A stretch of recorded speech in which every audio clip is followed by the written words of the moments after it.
Jasmine जी, बहुत देरी से आ रही हूं आपके पास, क्षमा चाहती हूं, लेकिन सबकी अपनी अपनी एस्पिरेशंस है। क्योंकि इंडिया नाम का गठबंधन जो है ये उम्मीद तो कर रहा है कि आप सत्ता पर काबिज होंगे, लेकिन झंडा कौन फहराएगा ये यक्ष प्रश्न इसीलिए है क्योंकि सबकी महत्वाकांक्षाएं हैं और कोई एक चेहरा तय नहीं। उन्होंने तो ताल ठोक दी कि वो झंडा फहराएंगे, आप में से कौन? गरिमा जी, मैं आपके सवाल पे जरूर आऊंगा। मैं एक टिप्पणी बस केवल आज प्रधानमंत्री मोदी जी की जो स्पीच थी उस पर करना चाहूंगा।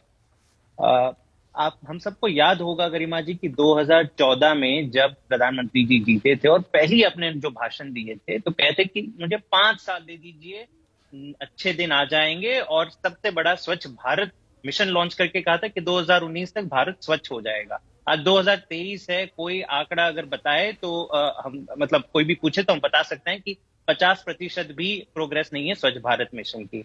फिर 2017 में प्रधानमंत्री मोदी जी ने लाल किले से ही नया शगुफा छोड़ा था नए भारत और कहा था कि 2022 तक नया भारत का निर्माण हो जाएगा, किसानों की आय दुगना हो जाएगी, सबके लिए पक्का घर मिल जाएगा, हर घर में जल आ जाएगा और बुलेट ट्रेन इंडिया में दौड़ने लगेगी। 2022 आया चला गया, नए भारत का कोई जिक्र नहीं। और आज 2023 में जो प्रधानमंत्री जी ने कहा है, क्या कहा है कि 2047 का सपना दिखाया है। कह रहे हैं कि अभी अगले 25 साल में मुझसे कोई सवाल मत पूछेगा क्योंकि अब मैं केवल 2047 के सपने दिखाऊंगा।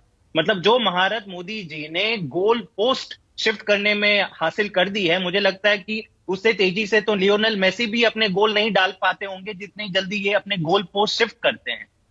सवाल आते हैं इंडिया अलायंस पे। देखिए, आज सच में आज सच्चाई इनकी बाहर आ गई है। आज मोदी जी की कोई मुझे इंडिपेंडेंस डे स्पीच नहीं लग रही थी, फेयरवेल स्पीच लग रही थी।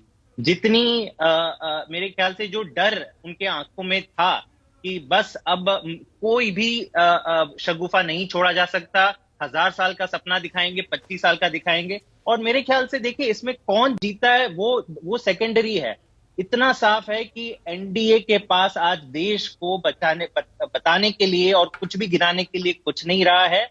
अब इंडिया जीतेगी, इंडिया का वोटर जीतेगा और वो सरकार जीतेगी जो देश की हर जन की दिक्कतों पे काम कर पाएगा। आज देखिए, अरविंद केजरीवाल जी ने क्या बड़ी बात कही। उन्होंने कहा है कि केवल 3 से 5 साल में वो सब कुछ हासिल हो सकता है जो हर देश के परिवार का सपना है।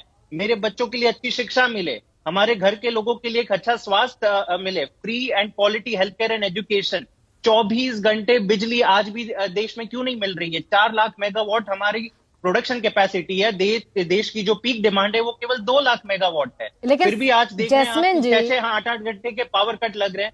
तो ये एक प्रैक्टिकल लीडरशिप देश को जरूरी है और वो केवल और केवल जो विपक्ष का इंडिया, ये सारी समस्याओं को खत्म करने के लिए नंबर गेम में जीतना पड़ेगा। और मैं तो बड़ा सीधा सा प्रश्न मैंने आपसे पूछा, बहुत सीधा सा। इंडिया में जितने भी लोग हैं सबकी महत्वाकांक्षा है, तो उनके पास कम से कम एक चेहरा है 2024 के लिए। 10 सालों का कार्यकाल है, आप बताइए, आप सामने रखिए अपना ब्लूप्रिंट।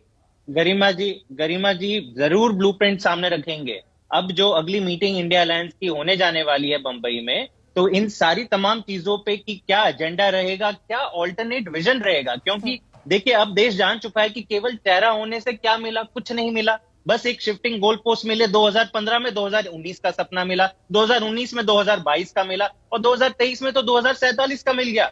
जो पुराने सपने दिए थे उसका कोई हिसाब किताब नहीं है। हमारे स्कूल कब तक ठीक होंगे उसका कोई जवाब नहीं है। तेल 60 रुपए वापस कब आ जाएगा, राजनीति के चश्मे कोई जवाब नहीं है। राजनीति का चश्मा जब लग जाता है ना जैस्मिन जी, तो एक दूसरे की अच्छी चीजें दिखाई देना बंद हो जाती है। नहीं कहेंगे आप भी, खैर ना आप उनकी कहेंगे ना वो आपकी कहेंगे। AK वाजपेयी जी, एक चीज बता दीजिए गरिमा जी, आप तो बहुत जानकार हैं, एक चीज बता दीजिए जो अच्छा काम हुआ है देश के गरीब के लिए। शलम मणि जी बैठे, मैं पूछती हूँ उनसे। जैस्मिन जी आप ही के लिए पूछूंगी, एक सेकंड दीजिए मुझे एक सेकंड दीजिए। बता दीजिए जहाँ पे स्कूल ठीक हुए हैं।